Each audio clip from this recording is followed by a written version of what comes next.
નમસ્કાર વિદ્યાર્થી મિત્રો, સમગ્ર શિક્ષા દ્વારા આયોજિત આજના જ્ઞાન સેતુના આ વિડીયોમાં આપ સર્વેનું હું હાર્દિક સ્વાગત કરું છું। હવે વિદ્યાર્થી મિત્રો, તમે બધા આનંદમાં હશો। એ સાથે આજે આપણે જે શીખવાના છીએ એ પહેલાં તમને એક સાદી સૂચના આપી દઉં કે હાલ તમારે ફક્ત સાંભળવાનું છે અને સમજવાનું છે। હાલ આપણે તમારી પાસે જે પુસ્તિકા છે એમાં કશું લખવાનું નથી। સૂચનાઓ ધ્યાનથી સમજીશું અને પછી આપણે પાછળથી આરામથી એને અંદર આપણે જે એક્ટિવિટીઝ આપી છે એ આપણે લખીશું। તો આજે હવે આપણે શું શીખવાના છીએ એ જોઈ લઈએ। વિદ્યાર્થી મિત્રો, હું તમારી સમક્ષ કેટલાક વાક્યો બોલું છું। મેં ગઈકાલે એક વાઘ જોયો। મારા મિત્રએ એક ઘર ખરીદ્યું। જ્યારે આવા વાક્યો આપણે બોલીએ છીએ તો એક બોલવું જરૂરી છે? મેં ઘર ખરીદ્યું, મેં વાઘ જોયો, તો ગુજરાતીમાં આપણે એક નથી બોલતા। પણ વિદ્યાર્થી મિત્રો, તમે અંગ્રેજીમાં કોઈ એક એવું બતાવવા માટે આર્ટિકલ્સનો ઉપયોગ કરો છો। તો આજે આપણે આર્ટિકલ્સ શીખવાના છીએ। હવે આ આર્ટિકલ્સ શીખતા પહેલાં તમને એક થોડુંક બ્રશઅપ કરાવી દઉં નોલેજ કે જે આપણે શીખી ગયા છે કે અંગ્રેજીમાં 26 મૂળાક્ષરો છે, એમાં 21 વ્યંજનો છે અને 5 સ્વરો છે। આ તો તમને બધાને ખબર જ છે, તમે અગાઉ ભણી ચૂકેલા જ છો। તો આ જે 5 સ્વરો છે અને 21 વ્યંજનો છે એ આપણે જાણી લીધા હશે તો આપણી માટે આ જે આર્ટિકલ્સ છે એ શીખવા એકદમ આસાન થઈ જશે। તો ચલો મિત્રો, આપણે આર્ટિકલ્સ શીખીએ। હવે આર્ટિકલ્સની અંદર મિત્રો, આપણે જ્યારે પણ એક ક્લિયર કટ વાવલ અને કોન્સોનન્ટ, એટલે વાવલને આપણે કહીએ છીએ સ્વર અને કોન્સોનન્ટ એટલે વ્યંજન। હવે અંગ્રેજીમાં ઘણીવાર કોઈ વાક્યની અંદર જે શબ્દો હોય છે એની અંદર એ અથવા એન વપરાયેલો જોતા હશો। હવે તમને થતું હશે કે આ એ કેમ વપરાય છે, એન કેમ વપરાય છે, ઘણા તમારામાંથી જાણતા પણ હશે। તો તમને પહેલાં સમજાવી દઈએ કે એ અને એન આપણે જ્યાં જ્યાં સ્વરો હોય, સ્વર કયા કયા છે એ તમને પ્રશ્ન થશે। તો સ્વરમાં આપણે કહીશું એ, ઈ, આઈ, ઓ, યુ, અને બાકીના જે વધ્યા જેમાં પછી બી હોય કે ટી હોય કે એફ હોય એ બધા છે એ આપણા વ્યંજન છે। તો જ્યારે પણ આપણે કોઈ પણ આર્ટિકલનો ઉપયોગ કરીશું તો આપણે પ્રથમ અક્ષર જોવાનો અને એની આગળ જો સ્વર હોય તો આપણે એન મૂકવાનું અને જો ત્યાં વ્યંજન હોય તો આપણે એ મૂકવાનું। બરાબર છે? હવે તમે અહીંયા જોઈ શકશો કે આર્ટિકલ્સને આપણે ઉપપદ કહીએ છીએ। એની અંદર એ, એન અને ધ મૂકીએ છીએ। હવે એમાં એ અને એન છે એને ઇનડેફિનેટ આર્ટિકલ્સ કહીએ છીએ અને જે ધ છે એને ડેફિનેટ આર્ટિકલ કહીએ છીએ, એટલે કે ચોક્કસ। આ બંનેનો ઉપયોગ એ અને એન એટલે કે કોઈ એક, ધારો કે I saw a dog, this is a pen, that is a cow, એટલે કે કોઈ એક કાઉ, કાઉ એટલે કે ગાય। આપણે કોઈ એક અનિશ્ચિત વસ્તુ, વ્યક્તિ કે નામનો ઉપયોગ કરતા હોઈએ ત્યારે આપણે એ અને એનનો ઉપયોગ કરીએ છીએ।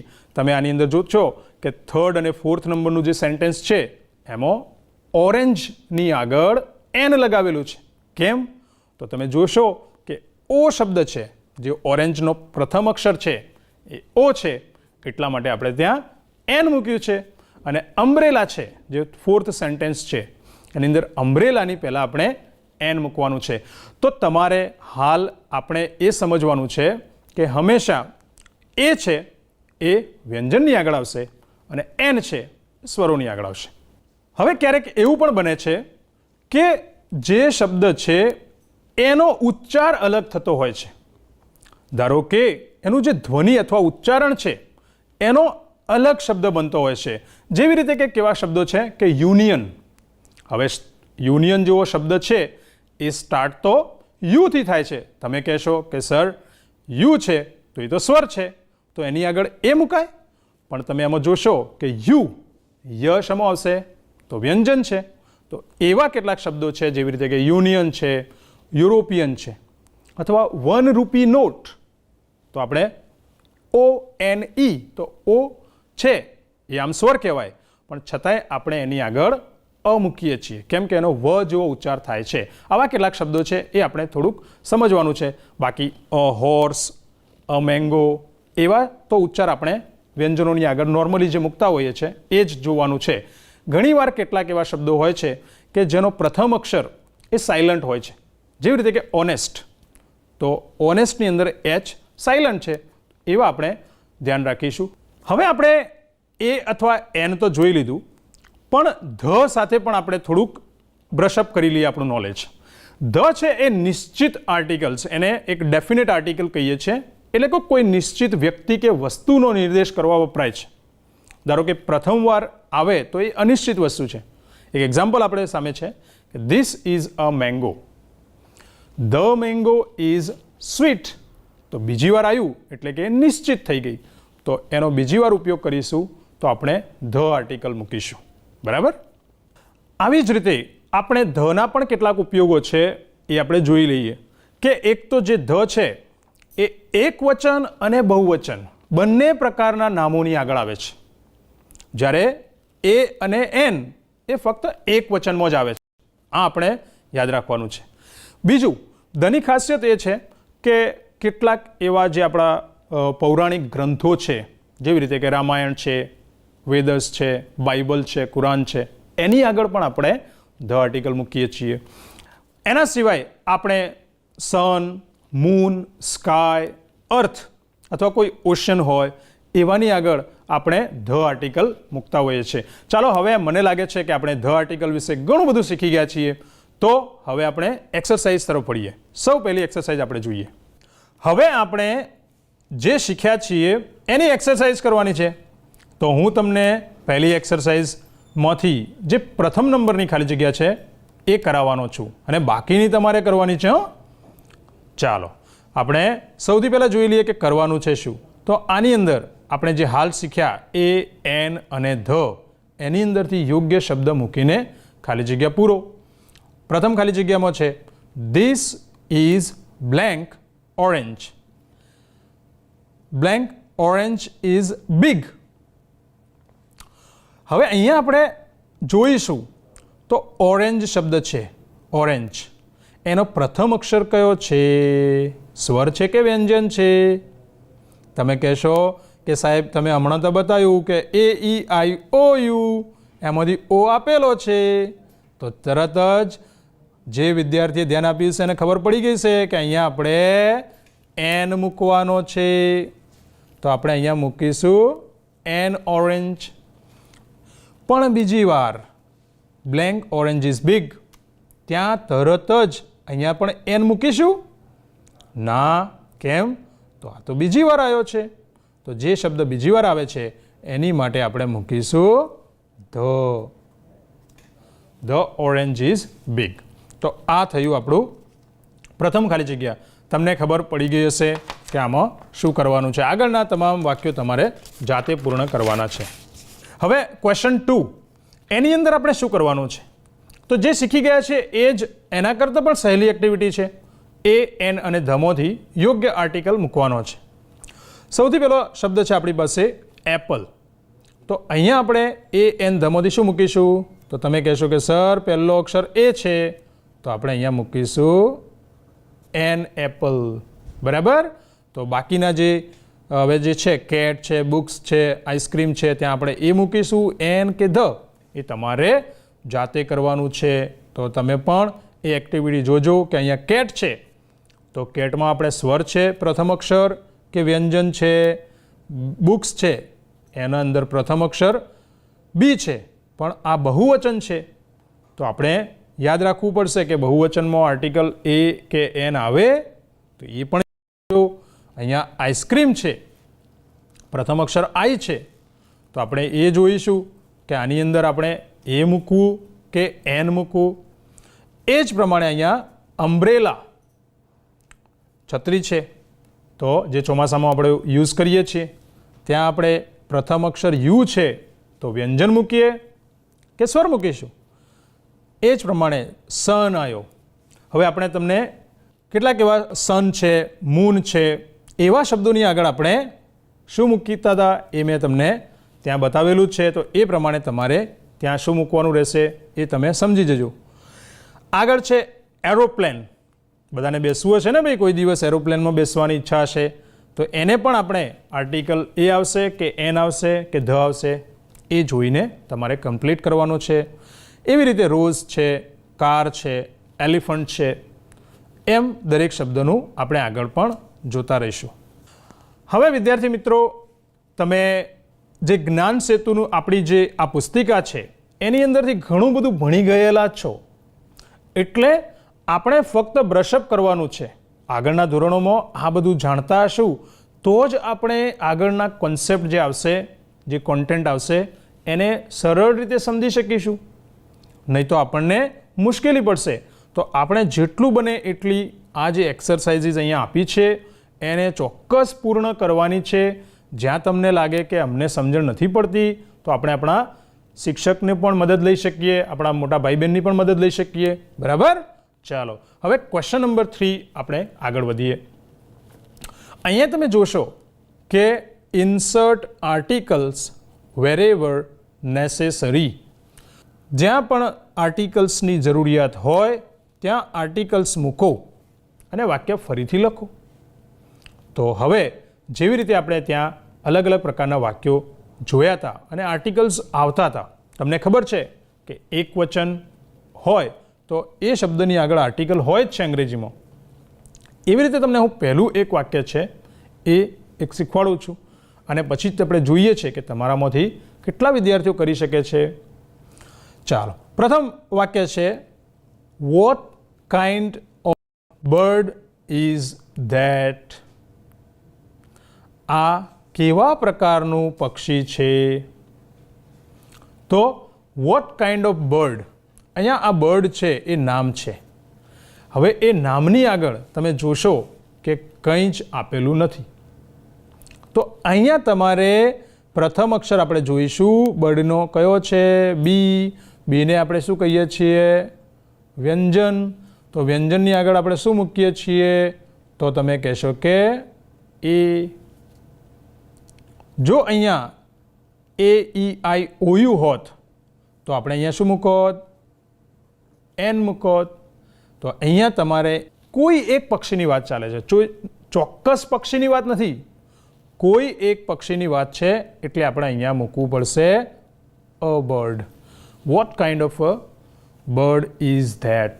એ જ પ્રમાણે તમે sun rises in the east, અહીંયા પણ એક આર્ટિકલની જરૂર છે.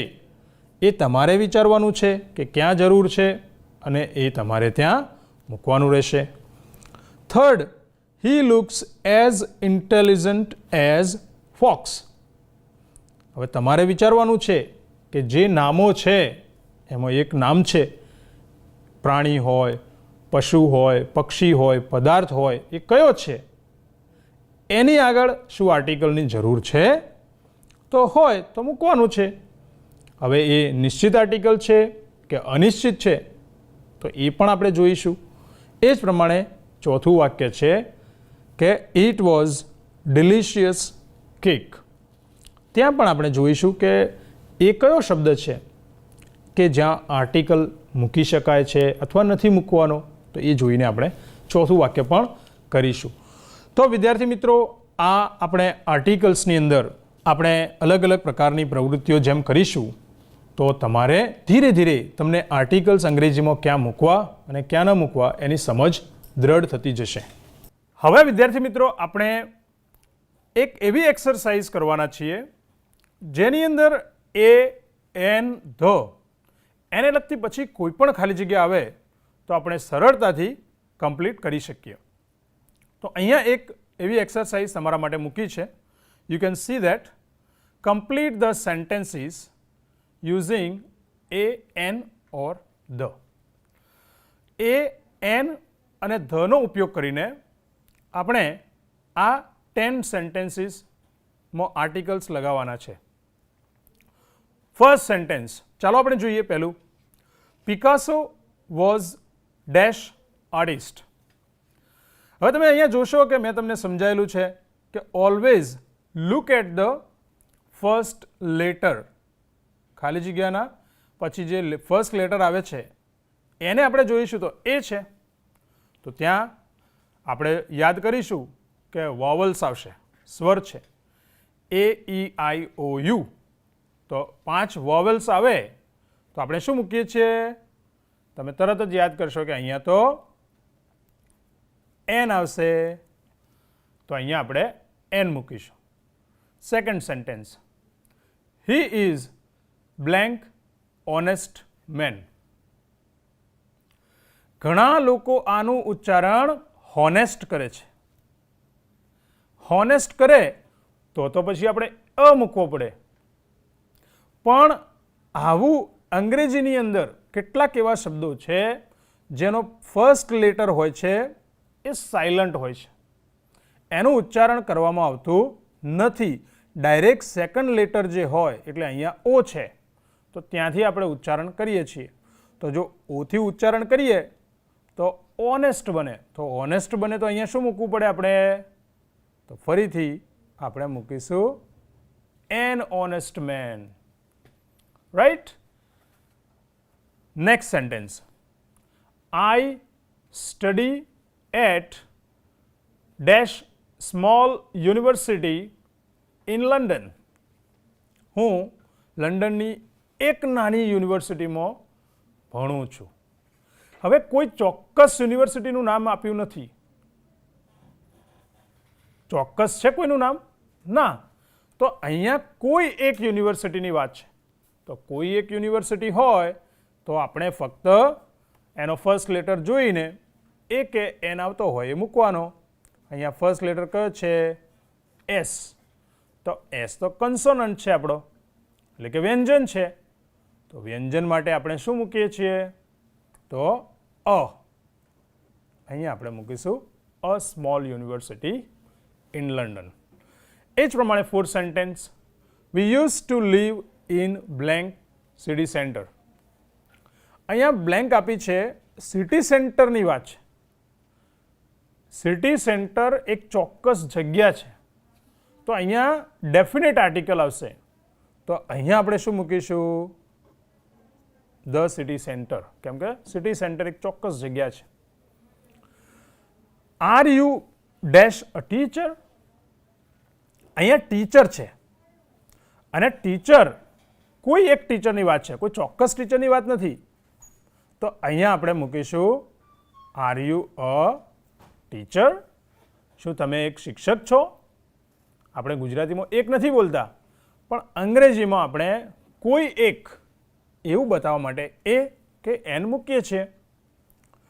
6 number sentence, it tax me dash hour to get to work. મને get to work એટલે કામના સ્થળે પહોંચતા ડેશ આવર લાગે છે. અહીંયા 1 કલાકની વાત છે. અહીંયા તમે જોશો કે ફરી એકવાર આપણે ઉચ્ચારણ, ઘણા લોકો આનું કેવું કરે છે? હાવર. હાવર ઉચ્ચારણ આપણે કરતા નથી. અંગ્રેજીની અંદર આનું ઉચ્ચારણ આપણે એચ છે એ સાયલન્ટ થઈ જાય છે અને ડાયરેક્ટ ઉચ્ચારણ કરીએ છીએ આવર. એન્ડ આવર, ફરી તમે 2-3 વાર રિપીટ કરશો મારી પાછળ, આવર આવર, તો અ ઉચ્ચારણ એવું થાય છે. એટલે ઇટ ટેક્સ મી, તો અ થાય તો તમે કહેશો કે આ તો સ્વર આવે છે. તો સ્વરની આગળ આપણે મૂકીએ છીએ an hour. Right. My cousin is dash surgeon. મારો કઝિન છે એ સર્જન છે, કોઈ એક સર્જન છે. એની વાત અગાઉ ક્યારે કરેલી નથી, તો ફર્સ્ટ ટાઈમ આપણે એને મેન્શન કરીએ છીએ. પ્રથમવાર વાત ચાલતી હોય તો આપણે ફરીથી એ કે એન આવશે. અહીંયા એસ છે એટલે કે વ્યંજન છે, તો આપણે મૂકીશું અસર્જન. એ જ રીતે it looks like it's going to rain. લાગે છે કે વરસાદ પડવાનો છે. Do you have dash umbrella? તમારી પાસે અમ્બ્રેલા છે? તો અહીં આપણે જોઈશું, you can see that U, the first letter of the word umbrella. umbrella. તો અથી ઉચ્ચારણ છે અને અમે લખેલું છે AEIOU. અહીંયા યુ છે તો આપણે લખીશું do you have an umbrella? 9th sentence. I have dash 1 year old daughter. અહીંયા પણ જુઓ યર નથી બોલતા આપણે, ઈયર. 1 year old daughter. તો તમે કહેશો કે હા સર અહીં તો આપણે ઓ છે તો એન આવશે કેમ કે ફર્સ્ટ લેટર ઓ છે. સાચું છે? ના, અહીં જુઓ તમે ઓ છે પણ એનો ઉચ્ચાર કેવી રીતે થાય છે? તમે કેવી રીતે બોલો છો? તમે બોલશો વન. ઓન બોલીએ છીએ આપણે? ના, વન. તો વ તો વ્યંજન થઈ ગયો. વનું ઉચ્ચારણ કેવું રીતે થાય છે? તો વ્યંજન પ્રમાણે થાય છે. તો વ્યંજન આવે તો આપણે શું મૂકવાનું આવે? વ્યંજન આગળ આપણે મૂકીએ છીએ, શું મૂકીએ છીએ? અ. તો આપણે અહીંયા જોઈ લો તમે, આ ઉલટું અહીંયા એચ હતો તો પણ એન આવ્યું, અહીંયા ઓ છે તો પણ એ આવે છે. એટલે આપણે લેટર્સ નથી જોવાનો, ફર્સ્ટ લેટર, ફર્સ્ટ આલ્ફાબેટ નથી જોવાનો, આપણે એનું ઉચ્ચારણ ચેક કરવાનું છે. એ આપણે જોઈશું. લાસ્ટ સેન્ટેન્સ લઈ લઈએ. Singer Justin Bieber comes from dash ordinary family. Justin Bieber સામાન્ય પરિવારમાંથી આવે છે. એક ગાયક છે કેનેડાનો, બરાબર, અમેરિકામાં રહે છે. નાની ઉંમરે બહુ પ્રસિદ્ધ થયેલો છે. એનું સેન્ટેન્સ અહીંયા મૂક્યું છે કે એક સામાન્ય પરિવારમાંથી આવે છે. ઓર્ડિનરી ફેમિલી, કોઈ ચોક્કસ ફેમિલીની વાત નથી, તો સામાન્ય ફેમિલીમાં અહીંયા ઓ છે તો આપણે સીધું મૂકીશું એન ઓર્ડિનરી ફેમિલી. તો વિદ્યાર્થી મિત્રો, તમે એ, એન અને ધ આ 3 આર્ટિકલ વિશે શીખ્યા છો, જેની અંદર આપણે એ છે એને વ્યંજનની આગળ મૂકીએ છીએ, એન છે એને સ્વરની આગળ મૂકીએ છીએ અને ધ છે એ નિશ્ચિત આર્ટિકલ છે, એ ચોક્કસ વસ્તુના સંદર્ભમાં મૂકીએ છીએ. હવે જ્યારે આપણે શીખી ગયા છીએ તો આ જે જ્ઞાનસૂત્રની પુસ્તિકા તમારી પાસે છે એની અંદર જેટલી પણ એક્ટિવિટી આપી છે એમાંથી જેટલી આપણને સમજણ પડી છે એ તો આપણે કરી દેવાની છે. કેટલીક નહીં સમજાય તમને, એ જે એક્ટિવિટી છે એ એક્ટિવિટી આપણે આપણા મિત્ર હોય, આપણા ભાઈ હોય, આપણા બહેન છે એમની પાસે પણ કરી શકીએ અને કેટલીક એક્ટિવિટીઝ આપણે આપણા શિક્ષક પાસે પણ કરાવી શકીએ, એમની પાસેથી માર્ગદર્શન લઈને પણ આપણે કરી શકીએ. તો એમ કરશો તો જે હાલ તમે શીખ્યા છો એ અને આગળના ધોરણમાં જ્યારે આર્ટિકલ્સ આવશે તો તમને આ ધોરણનું આવડશે તો આગળનું ધોરણનું પણ બંને વચ્ચે જે કનેક્શન છે એ જળવાઈ રહેશે અને તમે સરળતાથી આર્ટિકલ્સનો કન્સેપ્ટ શીખી શકશો. ચલો હવે આપણે લેટ્સ આસ્ક એ ટોપિક આપણે શીખવાના છીએ. હવે સૌથી પહેલાં હું તમને પૂછું તો તમે શું જવાબ આપશો? શું તું ધોરણ 8માં ભણે છે? શું અમિત તારો મિત્ર છે?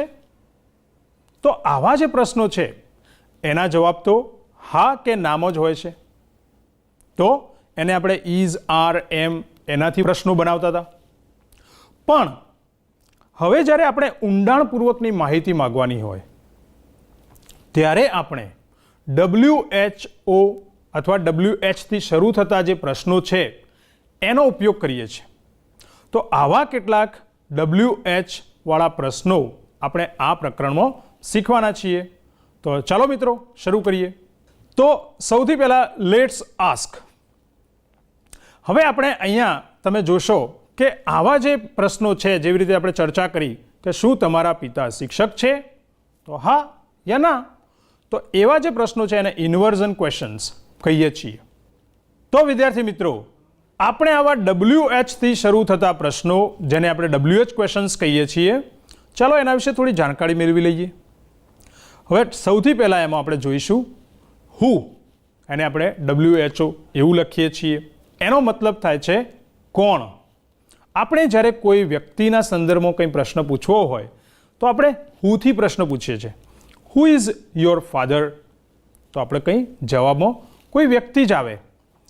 બીજો છે વોટ, જે તમે જોશો કે કોઈ વસ્તુ કે કોઈ ચીજ છે એના સંદર્ભમાં પ્રશ્ન પૂછવો હોય તો આપણે વોટથી પૂછીએ છીએ. What is there? ત્યાં શું છે? તો આપણે વોટથી ઉપયોગ કરીશું. વેર છે, વેર છે એ કોઈ સ્થળનો નિર્દેશ કરવા માટે પૂછાય છે કે જગ્યાના અર્થમાં વપરાય છે કે વેર ડુ યુ ગો? તું ક્યાં જાય છે? તો વેર ઉપયોગ કરીએ છીએ. એ જ પ્રમાણે છે જે સમય માટે વપરાય છે કે when will you come home? તું ઘરે ક્યારે આવીશ? તો આવા જે શબ્દો છે એ આપણે WH પ્રકારના પ્રશ્નો કહીએ છીએ. એમાં વાય પણ છે. વાયનો મતલબ થાય છે શા માટે. જે તમે જોઈ શકો છો કોઈ કારણ દર્શાવવા માટે આપણે વાયથી પ્રશ્ન પૂછીએ છીએ. Why are you late today? તું આજે કેમ મોડો પડ્યો છે? તો આપણે કંઈ વિગતવાર માહિતી આપવી પડે જવાબમાં. વિચ એ આપણે WHICH એટલે કયો, કઈ, કયું એવા અર્થમાં પૂછીએ છીએ કે જ્યારે આપણે કોઈ વિકલ્પ પૂછવો હોય તો વપરાય છે. એ જ પ્રમાણે હાઉ એટલે કે કેવી રીતે. How did you write the essay? તે કઈ રીતે એસે લખ્યો. હાઉ મચ એટલે કેટલું, પણ વસ્તુનો જથ્થો અથવા માપ જાણવા માટે અનકાઉન્ટેબલ એટલે કે જેને ગણી ન શકાય એવી વસ્તુઓ માટે વપરાય છે. અને હાઉ મેની છે એ કાઉન્ટેબલ્સ, કાઉન્ટેબલ્સ એટલે જેને વસ્તુની સંખ્યા ગણી શકાય એવા માટે વપરાય છે. તો આ બધા જ તમે અગાઉના ધોરણોમાં શીખી ગયેલા છો. તો આપણે ફક્ત એનો ઉપયોગ કરીને આપણને કેટલું યાદ રહ્યું છે, કેટલું ભૂલી ગયા છે, જો આપણે આગળની બધી એક્સરસાઇઝ કરીશું તો આપણને ચોક્કસ સમજાશે. Hi friends, once again. હવે આપણે WH ક્વેશ્ચન્સ તો ઘણા બધા શીખ્યા છીએ, પણ શું આપણે અહીંયાથી અટકી જઈશું તો WH ક્વેશ્ચન્સ આવડી જશે? નો, અ બિગ નો. અહીં આપણે જે શીખ્યા છીએ એના માટે પ્રેક્ટિસ સ્વરૂપે કેટલાક ક્વેશ્ચન્સ આપણે બનાવવાના છે. જે સ્પેસ આપ્યો છે, બ્લેન્ક આપી છે, એની અંદર આપણે એ વર્ડ્સ ફિલઅપ કરીશું. તો પહેલાં સૂચના વાંચી લઈએ. Fill in the blank spaces with the correct question word. યોગ્ય, કરેક્ટ એટલે યોગ્ય શબ્દથી ખાલી જગ્યા પૂરો. અહીં આપણે WHO એટલે કે હુ એટલે કોણ, વોટ એટલે શું, વેન એટલે ક્યારે, વેર એટલે ક્યાં, વાય એટલે શા માટે, વિચ એટલે કયું, હાઉ એટલે કેવું, કેવી રીતે. એના ઉપરથી આપણે નીચેની ખાલી જગ્યાઓ પૂરીશું. એક જ આપણે 2 વાર પણ ઉપયોગ કરીશું. First sentence, dash time did you wake up? અહીંયા શું બતાવવાનું છે? તો આપણે તમને અગાઉ પણ કહેલું કે જ્યારે પણ સમયની વાત આવે તો આપણે શું મૂકતા હોઈએ છીએ? વેન. પણ અહીં આપણને આપ્યું છે કે કયા સમયે ઉઠો છો. વેકઅપ એટલે ઉઠવું, તો અહીંયા આપણે શું મૂકીશું? વેન ટાઈમ આવે ના. અહીંયા કયા સમયે? તો આપણે અહીંયા મૂકીશું what. What time did you wake up? આજે તમે કેટલા વાગે ઉઠ્યા? Second sentence, dash is your best friend? તમારો બેસ્ટ ફ્રેન્ડ ડેશ છે. તો અહીંયા કોઈ વ્યક્તિવાચક WH આવશે. તો કોઈ વ્યક્તિનો ઉલ્લેખ કરવાનો હોય કોણના સ્વરૂપે, કોણ છે તમારો બેસ્ટ ફ્રેન્ડ? તો તમે તરત જ બોલશો કે who is your best friend. Third sentence, dash many pencils are there? Dash many pencils are there? અહીં કેટલી પેન્સિલના અર્થમાં પૂછ્યું છે કે કેટલી પેન્સિલ્સ છે. તો તમારે તરત જ ખબર પડી જશે કે સંખ્યા ગણીને કાઉન્ટેબલ્સ હોય નાઉન્સ તો એની આગળ હંમેશા આપણે મૂકીએ છીએ how. How many pencils are there, કેટલી પેન્સિલ્સ છે, બરાબર. This is the third sentence. આગળનું સેન્ટેન્સ આપણે જોઈશું હવે. ફોર્થ નંબરનું સેન્ટેન્સ છે ડેશ આર યુ ફ્રોમ. તો શું આવશે અહીંયા? આપણે કોઈને પૂછવું હોય કે તમે ક્યાંના છો, ક્યાં રહો છો, તો આપણે અંગ્રેજીમાં શાનો ઉપયોગ કરીએ છીએ? તો તમે કહેશો કે જગ્યાનો ઉલ્લેખ હોય, સ્થળનો ઉલ્લેખ કરવાનો હોય તો સ્થળવાચક માટે આપણે વેર ઉપયોગ કરીએ છીએ. તો અહીં આપણે લખવું પડશે where are you from. Same way, fifth number sentence dash are you so happy. આમ વિચારીએ તો આટલા બધા ખુશ કેમ છે એવું નીકળશે ને. કોઈ એવી જગ્યાએ કહેવાય van R you so happy, what are you so happy, એવું તો ના બોલાય. વેર આર યુ સો હેપી, શા માટે તું આટલો બધો ખુશ છે?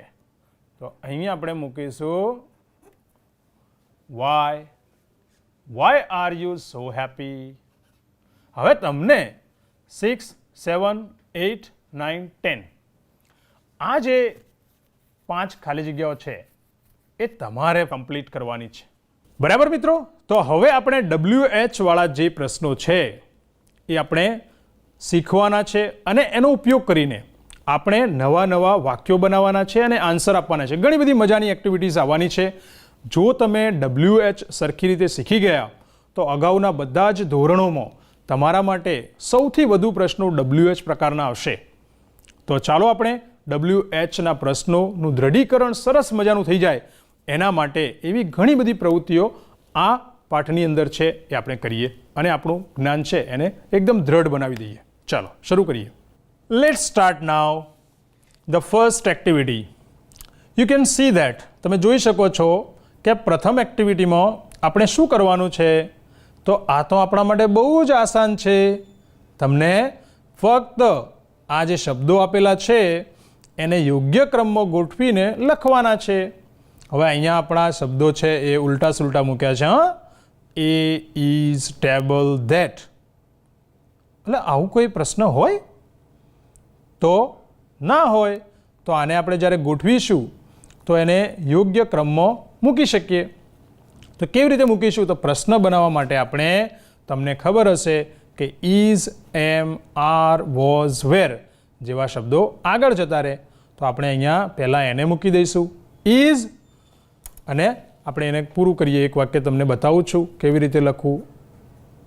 ઇઝ, પછી ધેટ, અને આર્ટિકલ એ, અને પછી લખીશું ટેબલ.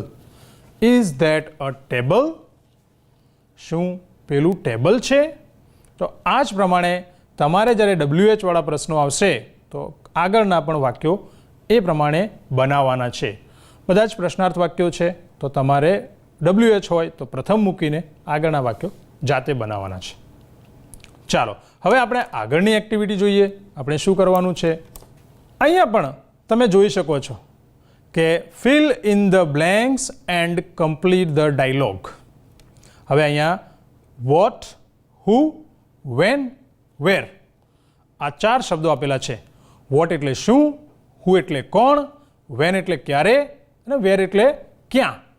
આ વેર સ્થળ માટે, વેન સમય માટે, હુ વ્યક્તિ માટે, અને વોટ કોઈ વસ્તુ માટે વપરાય છે. તો આપણે પહેલું એક વાક્ય તમારી સમક્ષ એક પ્રવૃત્તિ કરી જોઈએ જેથી તમને ખબર પડે. Rakesh, blank does your grandma live. Grandma એટલે દાદીમા, લીવ એટલે રહેવું.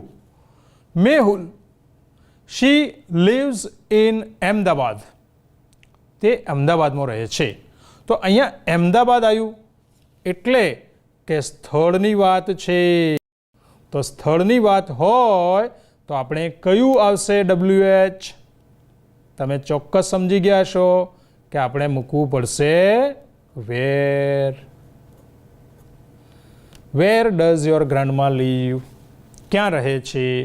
તો જેવું આપણે આ મૂક્યું એ જ પ્રમાણે પાછળનો વાક્યનો આન્સર જોવાનો છે. એ જોશો એટલે તમને ઉપર જવાબ મળી જશે. તો એ જ પ્રમાણે આગળની ખાલી જગ્યાઓ તમારે પૂર્ણ કરવાની છે. ઓકે, ચાલો આપણે હવે નેક્સ્ટ એક્ટિવિટી જોઈએ. ચાલો નેક્સ્ટ એક્ટિવિટી શરૂ કરીએ. Read the paragraph and select the correct questions. યોગ્ય જે પ્રશ્ન છે એને સિલેક્ટ કરવાનો છે પેરેગ્રાફ વાંચ્યા પછી. તો આપણે આ પેરેગ્રાફ વાંચીશું અને એની અંદરથી અહીં જે આપેલા છે એના માટે યોગ્ય પ્રશ્ન સિલેક્ટ કરવાનો છે. તો આપણે એકવાર પેરેગ્રાફ વાંચીશું તો એમાંથી જવાબ મળશે. તો તમારે પહેલાં પેરેગ્રાફ વાંચવાનો છે અને પેરેગ્રાફ વાંચીને એનો પ્રથમ પ્રશ્ન છે એમ બીજો પ્રશ્ન છે એમ જોઈશું. તો હું અહીંયા જોઈશ કે પહેલું જ વાક્ય છે કે students of standard 7 work on a project. Riya and Disha collect the information about the insects. હવે અહીંયા મને પહેલું જ વાક્ય જોવું કે Riya and Disha collect the information about the insects. તો તમે જોશો કે અહીંયા 4 પ્રશ્નો આપ્યા છે, એમાંથી સાચો કયો છે? તો હું જોઈશ કે what Riya and Disha do. તો આ તો ના જ આવે. What does Riya and Disha do આ આવી શકે, પણ અહીંયા એણે ડઝ મૂક્યું છે, પણ ડઝ બહુવચન સાથે ન આવે. ત્રીજું, what do Riya and Disha do. આ જે છે એ ડુ એ રિયા અને દિશા માટે સાચું છે, તો આપણે અહીંયા મૂકીશું સાચું. બરાબર. તો આ પ્રમાણે પ્રશ્ન વાક્ય બનાવવા માટે ડુ કે ડઝનો વપરાશ થાય છે એ પણ આપણે એમાં જોયું. ચાલો આવી જ રીતે તમે આગળની એક્ટિવિટીઝ પણ કરશો અને ઘણી બધી નહીં સમજાય પણ આપણે એ પૂરી કરવાની છે. શિક્ષક આપણા સાહેબની મદદથી, બેનની મદદથી પણ આપણે પૂરી કરીશું. ઓકે, ચાલો હવે આપણે આગળની એક્ટિવિટીઝ જોઈએ. Let's start the next activity. Next એક્ટિવિટીની અંદર આપણે શરૂ કરીશું તો જોઈશું તો ફરીથી કે read the examples, fill in the blanks using words in the bracket. આ ઉદાહરણ જુઓ અને બ્રેકેટની અંદર આપેલા શબ્દોનો ઉપયોગ કરીને એની અંદર પૂરો. હવે આપણે પહેલું જ ઉદાહરણ આપ્યું છે કે Vishwas plays badminton at Harsh house every Sunday. હવે આપણે અહીંયા એક એક્ઝામ્પલની અંદરથી આપણે જોઈશું કે અહીંયા આપણે ABCD 4 ઓપ્શન છે. દરેકની અંદર વોટ, હુ, વેન કે વેર આવશે. ક્યાં વોટ આવશે, ક્યાં હુ આવશે, ક્યાં વેન આવશે, ક્યાં વેર આવશે એ આપણે ઉપરના વાક્યના આધારે મૂકીશું. તો જો તમને ખબર હોય કે પહેલું જ વાક્ય જોઈએ એ blank plays badminton at Harsh house every Sunday. ખાલી જગ્યામાં આપણે શું મૂકવું પડશે? તો કોઈ જ કરતા આપ્યું નથી કે કોણ બેડમિન્ટન રમે છે, તો વ્યક્તિના અર્થમાં છે તો આપણે તરત જ વિચારીશું કે કોઈ વ્યક્તિ કે એના અર્થમાં સંદર્ભમાં મુકાય તો આપણે હું મૂકવું પડે? તો who plays badminton at Harsh house એવું થશે. બીજા વાક્યમાં આપણે શું પૂછ્યું છે? Blank does Vishwas play at Harsh house on Sunday. હવે અહીંયા આપણને હર્ષના ઘરે રમે છે રવિવારે, પણ શું રમે છે એવું નથી આપ્યું, તો આપણે અહીંયા મૂકીશું હું તો આવી ગયું, અહીંયા આવશે વોટ. એ જ પ્રમાણે blank does Vishwas play badminton on Sunday. અહીંયા સમય પણ આપ્યો છે, વિશ્વાસ કરતા પણ આપ્યો છે, શું રમે છે એ પણ આપ્યું છે, તો શું બાકી રહે છે? ક્યાં ક્યાં રમે છે? તો અહીંયા આવશે વેર. અને ડી નંબરમાં છે blank does Vishwas play badminton. એની અંદર અહીંયા આપણને શું ક્યાં રમે છે એ પણ આવી ગયું, પણ ક્યારે રમે છે એ નથી આપ્યું, તો આપણે અહીંયા મૂકીશું વેન. તો એ જ પ્રમાણે વોટ, વેન, વેર અને હુ આ ચારેનો ઉપયોગ કરીને બાકીની ખાલી જગ્યા પણ તમારે પૂરી કરવાની છે. જેમ વિદ્યાર્થી મિત્રો તમને કરતા જશો એક્સરસાઇઝ એમ તમારો કોન્ફિડન્સ પણ ડેવલપ થતો જશે. તો ચોક્કસ તમે થોડીક મૂંઝવણમાં હોવ તો પણ કન્ટિન્યુ કરજો. ચાલો આપણે આગળની એક્ટિવિટી જોઈએ. હવે તમે અહીંયા જોશો કે ખાલી જગ્યા છે એને હાઉ મચ અથવા હાઉ મેની આ બે શબ્દ વડે પૂરવાની છે. તો હાઉ મચ અને હાઉ મેની એ તમને મેં સમજાયેલું છે કે હાઉ મચ એ આપણે ગણી ન શકાય એવી વસ્તુ માટે અને હાઉ મેની એ ગણી શકાય એવી વસ્તુ માટે વપરાય છે. આપણે પહેલી ખાલી જગ્યા લઈએ. Blank money do you need. તો અહીંયા મની છે એનો એક આપણે હંમેશા એની સાથે હાઉ મચ ઉપયોગ કરીએ છીએ. ભલે એ ગણી શકાય એવા છે પણ એની સાથે આપણે હાઉ મચ એવો ઉપયોગ કરીએ છીએ. એ જ પ્રમાણે બુક્સ છે તો એને જોવાની છે કે આ કાઉન્ટેબલ્સ છે કે અનકાઉન્ટેબલ્સ છે. એ જ પ્રમાણે વોટર એને જોવાનું તો પછી આપણને તરત જ અહીંયા હાઉ મચ મૂકવું કે હાઉ મેની મૂકવું એનો આઈડિયા આવી જશે. એ જ પ્રમાણે સોલ્ટ છે એટલે મીઠું, એપલ્સ છે, સફરજન છે. તો આપણે ફક્ત એટલું જ સમજવાનું how much A non countable એટલે કે જે ગણી ન શકાય એવી વસ્તુ માટે અને હાઉ મેની એ કાઉન્ટેબલ્સ ગણી શકાય એના માટે વપરાય છે. ચાલો હવે આપણે આગળની એક્ટિવિટી જોઈએ. હવે એ જ પ્રમાણે મિત્રો આપણે ડુ, ડઝ અને ડીડ એ જ આપણે શીખવાના છીએ. આપણે WH તો શીખી ગયા પણ ફક્ત WH વાળા પ્રશ્નોથી આપણું કામ નહીં ચાલે. આપણે ડુ, ડઝ, ડીડ જ્યારે હા કે નામાં પ્રશ્ન લેવાનો હોય અને એનો જવાબ મેળવવાનો હોય તો આપણે ડુ, ડઝ, ડીડ વાપરવું પડે છે. અને એમાંય તમને તો ભણી ગયા છો આગળના ધોરણમાં કે ડુ અને ડઝ એ વર્તમાનમાં પૂછીએ છીએ અને ડીડ છે એ આપણે ભૂતકાળમાં વાપરીએ છીએ. અહીંયા તમારી સામે કેટલાક વાક્યો પણ આપેલા છે કે ડુ યુ લાઇક ક્રિકેટ. તો આ વાક્ય ડુ છે એટલે કે આ વર્તમાનનું વાક્ય છે. વર્તમાન ડુ છે એટલે તો આપણે અહીંયા એનો જવાબ પણ યસ આઈ ડુ અથવા નકાર હોય તો નો આઈ ડોન્ટ એવી રીતે આપીએ છીએ. એ જ પ્રમાણે નીચેના વાક્યો પણ તમે તમારી પુસ્તિકામાં જોઈ શકશો. તો એ પહેલાં એકવાર આપણે ધ્યાનથી વાંચી લઈશું એટલે તમને ડુ, ડઝ, ડીડ ક્યાં મૂકવું એ સમજાઈ જશે. હવે આપણે ડુ વાળા વાક્યો તો સમજી ગયા કે ડુ હોય છે એ બહુવચનમાં મુકાય છે અને ડઝ છે એ એક વચનમાં મુકાય છે. બરાબર. ડુ બહુવચનમાં અને ડઝ એક વચનમાં પણ ક્યારે? વર્તમાન કાળમાં. એવી જ રીતે આપણે ડીડ મૂકીએ છીએ ભૂતકાળ માટે. જ્યારે ભૂતકાળમાં પ્રશ્ન બનાવવાનો હોય ત્યારે આપણે ડીડ મૂકીએ છીએ.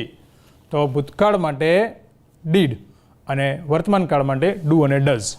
અહીંયા એક પ્રશ્ન છે ડીડ યુ પ્લે યસ્ટરડે. શું તું ગઈકાલે રમ્યો હતો? તો જવાબમાં છે યસ આઈ ડીડ. નકાર હોય તો નો આઈ ડીડન્ટ. ચાલો હવે આપણે એના નીચે આપેલી એક્સરસાઇઝ કરીએ કે જ્યાં તમે વાંચશો કે આપેલ ફકરો વાંચી અંડરલાઇન કરેલ શબ્દો પરથી WH પ્રશ્નો બનાવો. પહેલું જ વાક્ય છે Chandan is a famous grocery store in Vadodara. હવે સ્ટોરની વાત છે કે સ્ટોર છે. શું છે એનું નામ? ચંદન. તો અહીંયા એક વસ્તુ અથવા એક એવી ચીજની વાત છે કે જેના માટે આપણે ચંદન એ નામ નથી. નામ હોત તો આપણે WHOથી બનાવત પણ આ એક વસ્તુ છે, એક સ્ટોર છે તો એના માટે આપણે મૂકીશું which. તો which is a famous grocery store in Vadodara. તો જવાબમાં શું આવશે? ચંદન. ચંદન is a famous grocery store in Vadodara. તો આ જ પ્રમાણે તમે આગળના જેટલા પણ અંડરલાઇન કરેલા શબ્દો છે એને WH પ્રકારના એમાં ક્યારેક વેર આવશે, ક્યારેક વિચ આવશે, વાય આવશે, વેન આવશે, હાઉ મેની આવશે, હાઉ મચ આવશે. એવી રીતે અલગ અલગ પ્રકારના જે વાક્યો છે એને તમે પ્રેક્ટિસ કરશો એમ તમે તમામ WHને સમજી શકશો. હવે આપણે આગળની પ્રવૃત્તિ કરીએ. નેક્સ્ટ એક્ટિવિટીમાં આપણે જોઈ શકીએ છીએ કે read the sentences and fill in the blanks. એટલે આપણે શું કરવાનું છે કે એક ખાલી જગ્યા આપેલી છે અને એની નીચે આપણે અહીંયા સામે એના જવાબ આપેલા છે. એમાં આપણે ડુ વાપરવું કે ડઝ વાપરવું કે ક્રિયાપદનું એસ વાળું રૂપ મૂકવું કે એસ કે ઈએસ વાળું મૂકવું એ આપણે જોવાનું છે અને એના આધારે અહીંયા ખાલી જગ્યામાં મૂકવાનું છે. સૌથી પહેલાં આપણે જોઈએ કે Shiv drinks tea in the morning. તમે અગાઉ ભણી ગયેલા છો એટલે તમને ખબર હશે કે અહીંયા જે આ ક્રિયાપદ છે ડ્રિંક્સ એને એસ લગાડેલો છે, એટલે આ વાક્ય કયા કાળનું છે? તો સાદા વર્તમાન કાળનું છે. હવે નીચે ખાલી જગ્યા આપી છે. He blank not blank coffee in the morning. વાક્યનો જવાબ છે એ નકારમાં છે. તો નકારમાં જવાબ હોય તો આપણને એટલી તો ખબર પડે છે કે આપણે અહીંયા શું મૂકવાનું આવે? તો તમે કહેશો કે અહીંયા આપણે ડઝ તો મૂકવાનું આવશે જ, કે he does not blank coffee in the morning. હવે ડ્રિંક છે એનું કયું રૂપ મૂકીશું? તો તમે કહેશો કે ડઝ આવી ગયું એટલે મૂળ રૂપ જ આવે, તો he does not drink coffee in the morning. એવા આપણે આગળ પણ વાક્યો આપેલા છે કે જેનો ઉપયોગ કરીને તમે Shiv and Shankar play chess.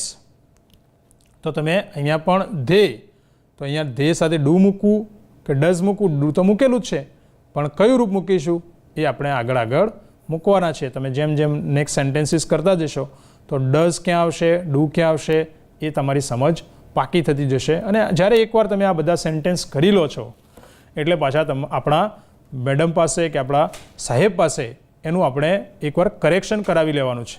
ચોક્કસ તમે આ એક્ટિવિટીઝ કરશો એવી અપેક્ષા સાથે આપણે આગળની એક્ટિવિટી તરફ જઈએ. હવે આપણે નેક્સ્ટ એક્ટિવિટી જોઈએ. એની અંદર પણ આપણે લખેલું છે fill in the blanks with do, does or did. do, does કે did વડે ખાલી જગ્યા પૂરો. પહેલી ખાલી જગ્યા છે blank you play yesterday. હવે અહીંયા ડુ મૂકીએ કે ડઝ મૂકીએ કે ડીડ મૂકીએ? અહીંયા તમે યસ્ટરડે આપ્યું છે એટલે ડુ અને ડઝ એ તો ભૂલી જ જવાનું. યસ્ટરડે એટલે ગઈકાલે, ગઈકાલે એટલે વાક્ય ભૂતકાળ છે. ભૂતકાળમાં આપણે જોયું હતું કે ડીડ મુકાય છે, તો આપણે અહીંયા શું મૂકીશું? તો તમે કહેશો કે સાહેબ હવે તો ખબર પડી ગઈ, તો શું મૂકીશું આપણે? Did. Did you play yesterday? શું તું ગઈકાલે રમ્યો હતો? એ જ પ્રમાણે જ્યારે કશું જ ના આપ્યું હોય ત્યારે આપણે સમજી જવાનું કે આ વાક્ય વર્તમાનનું હશે. ક્યારેક નહીં પણ આપ્યું હોય તો આપણે વર્તમાન પ્રમાણે મૂકવું. બીજા વાક્યમાં એ જ પ્રમાણે ત્રીજું વાક્ય છે એ સાદા વર્તમાન કાળનું છે. આગળ પણ તમારે શબ્દોના આધારે ઓળખવાના છે. ક્યાંક રેગ્યુલરલી મૂક્યું હોય, સમટાઈમ્સ મૂક્યું હોય, ઓલવેઝ મૂક્યું હોય, તો તમને ખબર હશે કે કયો ટેન્સ હોય. તો એ પણ તમે ધ્યાનમાં રાખશો તો તમને ડુ, ડઝ અને ડીડ. ડુ અને ડઝ વર્તમાન કાળમાં, ડીડ ભૂતકાળમાં. એ કરીને આગળના 4 વાક્યો તમારે પૂર્ણ કરવાના છે. ચાલો, સમજી ગયા હોય તો હવે આપણે આગળની એક્ટિવિટી જોઈએ. નેક્સ્ટ એક્ટિવિટીમાં આપણે શું કરીશું? તો તમે અહીંયા કહેશો કે સર આમાં શું કરવાનું છે? હાઉ મેની બધે જ લખેલું છે, આ બાજુ આંકડા આપેલા છે અને ઉપર પાછું year, month, day, days, weeks ને યર્સ ને એવું બધું આપેલું છે. જરાય ગભરાવાની જરૂર નથી. આપણે આમાં પહેલાં એકવાર સૂચના વાંચી લઈએ. Complete these questions using words from the boxes. બોક્સની અંદર આપેલા શબ્દોનો ઉપયોગ કરી કમ્પ્લીટ ધ ક્વેશ્ચન્સ, આ પ્રશ્નોને કમ્પ્લીટ કરો. અહીંયા એક તો આપણને આપેલું જ છે બીજા નંબરનું કે how many days are there in a week. એક વીકમાં, વીક એટલે અઠવાડિયું, ડેઝ એટલે દિવસો, એક વીકમાં કેટલા દિવસો હોય છે? તો આપણે જોઈએ કે અહીંયા આન્સરમાં 7 આપેલું છે, તો 7 ડેઝ હોય છે. એવી રીતે આપણે નીચેની પણ જે ખાલી જગ્યાઓ છે ત્યાં આપણે મૂકવાના છે કે ભાઈ એમાં પછી આપણે ડેઝના આધારે યર મૂકવાના, પછી વીકના આધારે મંથ બનાવવાનો, મંથના આધારે યર્સ બનાવવાના, આવર્સના આધારે આપણે ડે બનાવવાનો, પછી મિનિટના આધારે આપણે આવર બનાવવાનો. તો એ પ્રમાણે આપણે જ્યારે બનાવીશું, ફરી એકવાર બીજું એક વાક્ય બનાવી દઉં જેથી તમને કન્ફ્યુઝન ના થાય. હાઉ મેની, ધારો કે આપણે 12 જવાબ લાવવો હોય તો 12 ક્યારે જવાબ આવે? કે કેટલા મહિનાઓ હોય છે એક વર્ષમાં? તો 12. તો 12 લાવવા માટે આપણે પહેલાં શું મૂકીશું? How many months R there in a year.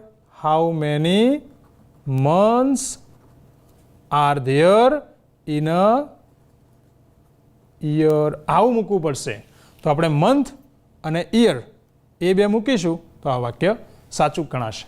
તો આગળના પણ તમારે એ જ પ્રમાણે અલગ અલગ જવાબો આવે, 60 આવે, 24 આવે, 52 આવે, એવી રીતે વાક્ય પૂર્ણ કરવાના છે.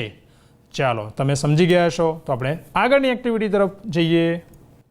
હવેની એક્ટિવિટી તમે જોતા હશો કે એમાં 3 આઈસ્ક્રીમના કપ મૂકેલા છે. શું કરવાનું છે જોઈ લઈએ. ઓબ્ઝર્વ ધ પિક્ચર્સ બિલો. નીચે આપેલા પિક્ચર્સ, ચિત્રોને ઓબ્ઝર્વ કરો, એટલે ધ્યાનથી જુઓ. Make questions using how many or how much. How many અને હાઉ મચ પાછો ફરીથી જે આપણે શીખ્યા છીએ એનો જ ઉપયોગ કરવાનો છે. બરાબર, ગણી શકાય એના માટે હાઉ મેની, ન ગણી શકાય એના માટે how much. Then write the answers in the space given. આપેલી જગ્યામાં એનો આન્સર મૂકો. પહેલું ઉદાહરણ આપણે એક લઈશું અને બાકીના તમારે કરવાના છે. First, how many cups of ice creams are there in the picture? How many cups of ice cream? કેટલા કપ છે આઈસ્ક્રીમના? In the picture, ચિત્રમાં. અહીંયા ચિત્ર છે તો કેટલા દેખાય છે ભાઈ? તો આ તો કોઈ પણ વિદ્યાર્થી ગણી શકે કે 1 2 3. તો પણ હવે જવાબ લખવાનો થાય ત્યારે કન્ફ્યુઝન થાય. આપણે જરાય ગભરાવાનું નહીં. તો આપણે જવાબમાં મૂકીશું, જ્યારે વાક્ય બનાવીએ ત્યારે ધેયર છે એને આગળ મૂકી દેવાનું. તો ધેયર આર કેટલા છે ભાઈ આઈસ્ક્રીમના કપ? તો 3 cups of ice cream in the picture. તો એ પ્રમાણે તમારે પ્રથમ વાક્ય છે એ સમજાયું છે. એવી જ રીતે બીજું ત્રીજું વાક્ય પણ પૂરું કરવાનું છે. એ જ પ્રમાણે અહીંયા પણ સેમ ટુ સેમ સેન્ટેન્સ છે અને એને પણ આપણે કમ્પ્લીટ કરીશું. બરાબર, નીચે પણ એવી જ રીતે અહીંયા કેટલીક બ્લેન્ક્સ આપેલા છે અને આગળ આગળ તમારે કરવાનું છે. બરાબર, તમે જોઈ શકો છો કે નીચે પણ તમને દેખાતું હશે. તો આ જ પ્રમાણે એ બધા જ વાક્યોની અંદર આપણે ફક્ત હાઉ મચ અને હાઉ મેની એના આધારે વાક્યો બનાવવાના છે. તમે અગાઉ ભણી ગયેલા છો હાઉ મચ હાઉ મેની, એટલે તમને ઘણી ખરી સમજ છે જ, એટલે તમે તો આરામથી કરી શકવાના છો. અને મને પૂરો વિશ્વાસ છે કે તમે આ બધી જ એક્ટિવિટીઝ કરીને તમારા બેન અથવા સાહેબને બતાવશો ત્યારે તમને શાબાશી જરૂર આપશે. બરાબર, ચાલો હવે આપણે જોઈએ નેક્સ્ટ એક્ટિવિટી. હવેની એક્ટિવિટીમાં શું છે? તો તમે જોશો કે નીચે વાયથી શરૂ થતા 5 પ્રશ્નો આપેલા છે. તેનો યોગ્ય ઉત્તર લખો. વાય એટલે શું? વાય એટલે શા માટે. શું થાય? શા માટે. શા માટે આપણે ઉપયોગ કરવાનું છે. તો જવાબ આપવાના છે. પ્રશ્ન આપેલો છે. પહેલું જ વાક્ય છે, why do all students love mister Vyas. અહીંયા વાયથી પ્રશ્ન પૂછ્યો છે. શા માટે બધા વિદ્યાર્થીઓ મિસ્ટર વ્યાસને ચાહે છે? તો શા માટેથી જવાબ આપવાનો છે. તો આપણે લખીએ કે because he is very kind and honest. તો આપણે લખી શકીએ કે because he is very kind એટલે દયાળુ છે, એન્ડ ઓનેસ્ટ પ્રામાણિક છે. તમે અલગ પણ લખી શકો. હેલ્પફુલ છે એવું પણ લખી શકો. લવેબલ છે એવું પણ લખી શકો. તો એ તમે તમારી રીતે વાક્ય આવી રીતે આપણે બીકોઝથી બધા જ વાક્યો જે છે એને આપણે જવાબમાં લખવાના છે. ઘણીવાર આપણને એવું લાગે કે હું ખોટું લખતો હશું, પણ આપણે લખવાનું, ભલે ને આપણે ટ્રાય કરવાનો. આપણે લાંબા ઘણીવાર આન્સર ન પણ આવડે, પણ આપણે જ્યારે વિચારીશું, જે પ્રશ્નનો જે શબ્દ ના સમજાય, ધારો કે અહીંયા શબ્દ છે વર્શિપ. વર્શિપ કદાચ ના સમજાય તો આપણે ડિક્શનરી, પોકેટ ડિક્શનરી હોય એમાં જોઈ લેવાનું કે વર્શિપનો શું અર્થ થાય. તો તમે જોશો કે પ્રાર્થના કરવી, પૂજા કરવી, અને ગોડ એટલે ભગવાન, ઈશ્વર, અલ્લાહ. તો why do you people worship God? શા માટે લોકો ભગવાનની પૂજા કરે છે? તો બીકોઝથી આપણે આન્સર લખવાનો. ચાલો આગળના વાક્યોના જવાબ તમે જરૂરથી લખજો, મજા આવશે. હવે આપણે આગળની એક્ટિવિટી જોઈએ. હવે નેક્સ્ટ એક્ટિવિટી જે છે એની અંદર તમે પહેલાં જોઈ શકો છો સૂચના, આસ્ક અ ક્વેશ્ચન, પ્રશ્ન પૂછો and answer it from section B, અને સેક્શન બીમાંથી એનો જવાબ આપો. એડ ધ મિસિંગ વર્ડ્સ, અને એની અંદર ખૂટતા શબ્દો મૂકો. હવે અહીંયા આ બાજુ આપેલું છે વાય ડીડન્ટ, આ ભૂતકાળનો પ્રશ્ન છે અને એટલે બધા જ વાયવાળા પ્રશ્નો છે. અહીંયા આપણે એ સેક્શન છે અને બી છે. એક ઉદાહરણ જોઈ લઈએ. Why didn't Arif play football yesterday? આરિફ ગઈકાલે ફૂટબોલ કેમ ન રમ્યો? તો because he had pain in the ankle, એને મોચ આવેલી હતી એન્કલમાં, તો એટલા માટે અહીંયા પેન એટલે દુખાવો, એને દુખાવો હતો, તો બીકોઝથી આપણે એનો જવાબ આપ્યો છે. એવી જ રીતે આપણે why didn't Rani sing in the competition? શા માટે રાની એ કોમ્પિટિશનમાં ન ગાયું? તો આપણે અહીંયા જોઈએ છે કે અલગ અલગ ઓપ્શન આપેલા છે. સોર થ્રોટ એટલે કે એનું ગળું એમાં દુખાવો હતો, not get tickets, no money, on strike, not no, already read the books, pain in the ankle. તો અલગ અલગ જે ઓપ્શન આવતો હોય એ પ્રમાણે તમારે વાક્ય બીકોઝથી આન્સર આપવાના છે. તો આ એક્ટિવિટી પણ ખૂબ સરસ છે અને ઇઝી છે. ભલે તમે થોડુંક ડિક્શનરીનો ઉપયોગ કરશો તો આ બધા જ જે શબ્દો છે એનો અર્થ સમજાશે, કરી શકશો. બરાબર? તો વિદ્યાર્થી મિત્રો, આશા રાખું છું કે ચોક્કસ તમે આ જે પુસ્તિકા છે એની એક એક એક્ટિવિટી છે એની અંદર તમારે શું કરવાનું છે એ ચોક્કસ અર્થમાં અને યોગ્ય રીતે સમજી ગયા છો. આપણો મુખ્ય ઉદ્દેશ કે તમે જ્યારે એકવાર સમજી જશો કે અમારે આ પુસ્તિકામાંથી શું કરવાનું છે, આ જ્ઞાન સેતુની પુસ્તિકામાં કઈ પ્રવૃત્તિમાં કેવી રીતે લખવાનું છે, ત્યાર પછી તમે જો આ બધી એક્ટિવિટીઝ કરશો તો તમને આગળના જે ધોરણમાં છે એની અંદર સમજવામાં, કન્સેપ્ટ ક્લિયર કરવામાં ખૂબ આસાની રહેશે.